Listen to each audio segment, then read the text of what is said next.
हाँ जी, हमारा next topic है मोमेंट्स। मोमेंट्स मीन्स कि जो हम deviations of values from their mean लेते हैं या आर्बिट्रेरी वैल्यू लेते हैं, उसकी पावर को हम जितना इंक्रीज या रेज करते जाते हैं उतना हमारा मोमेंट नंबर बढ़ता जाता है। Moment designates the power to which the deviation are raise before averaging them. अगर हम उसका एवरेज ले रहे हैं और उसकी पावर को हम 1 2 3 up to so on up to r तक इंक्रीज करते जाएं तो हमारा वो आर्थ मोमेंट बनता जाएगा। फर्स्ट मोमेंट म्यू 1 किसके बराबर होता है? 1/n summation x i minus mu is the first moment, it is equal to 0, क्योंकि हमारे पास मीन की प्रॉपर्टी थी the sum that the deviation of values taken from their mean is equal to 0।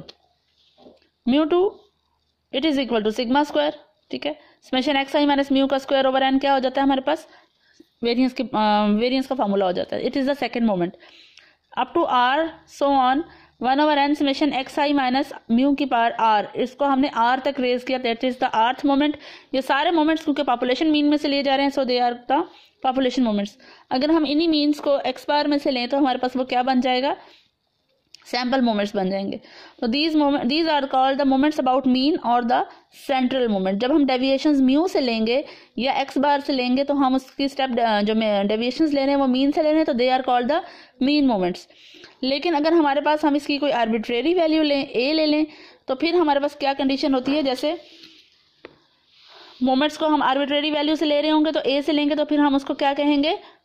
Moments about origin या moments about arbitrary value.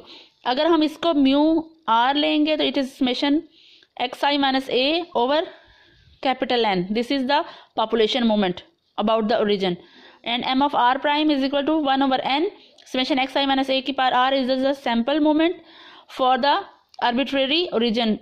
अब ये याद रखिएगा, जब हम प्राइम लगा देंगे तो ये द हमारे पास आर्बिट्रेरी मोमेंट बन जाएगा, और अगर हम प्राइम नहीं लगाएंगे और उसको हम म्यू और समेशन एफ से ले रहे होंगे, यहाँ पे म्यू होगा तो हमारे पास ये सेंट्रल मोमेंट होगा या इसे कहेंगे मीन मोमेंट। अगर हमारे पास यहाँ पे ए म्यू की जगह ए आ जाएगा तो वो हमारे पास क्या हो जाएगा? आर्बिट्रेरी ओरिजिन का।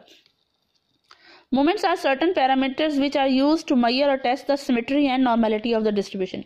मोमेंट्स से असल में हम लोग सिमेट्री मेजर करते हैं या डाटा की नॉर्मेलिटी को चेक कर रहे होते हैं कि हमारे पास मोमेंट रेशोज हैं कुछ जो यूज करने जाएंगे हम आगे, उससे हमें पता चलता है कि हमारा डाटा सिमेट्रिक है या स्क्यूड है, ठीक है। और अगर हमारा डाटा सिमेट्री है तो क्या वो नॉर्मल डिस्ट्रीब्यूशन को फॉलो कर रहा है या नॉर्मेलिटी के कॉन्सेप्ट को फॉलो कर रहा है। तो for the group data we have moments about mean as summation f into x i minus mu की पावर आर, ये पॉपुलेशन के लिए। और इसी तरह सैंपल के लिए क्या होगा? Summation f into x i minus x bar over r into summation f. अगर यही मोमेंट्स हमने आर्बिट्रेरी वैल्यू के लेने हो तो उसमें हम क्या रिप्लेस कर देंगे? हम उसको एक्स आई की एक्स बार की जगह या म्यू की जगह ए यूज कर लेते हैं, ठीक है। और अगर हमें इसी को ग्रुप के लिए लेना होगा तो summation f into x i minus ए ले लेंगे। Relationship between the moments and the arbitrary moments. Mean moments में और आर्बिट्रेरी मोमेंट्स में ये है कि अगर हमारे पास आर्बिट्रेरी मोमेंट्स हों, कोई भी वैल्यूज हों ए की जिससे हमने यूज करके मोमेंट्स निकाले हुए हो, तो हम उससे मीन मोमेंट्स ले सकते हैं। इससे हमारा बहुत सारा लेबरस काम बच जाता है, क्योंकि अगर हमने मीन मोमेंट्स यूज करने हो या मीन मोमेंट्स निकालने हो तो हमें उसके लिए समेशन एफ एक्स लेके उसका मीन लेके फिर उसको मीन को यूज करना होता है। जबकि अगर हमें आर्बिट्रेरी वैल्यू यूज करनी हो तो हम डायरेक्ट एक्स में से ए माइनस करके उसको यूज करके हम उसका मोमेंट ले सकते हैं।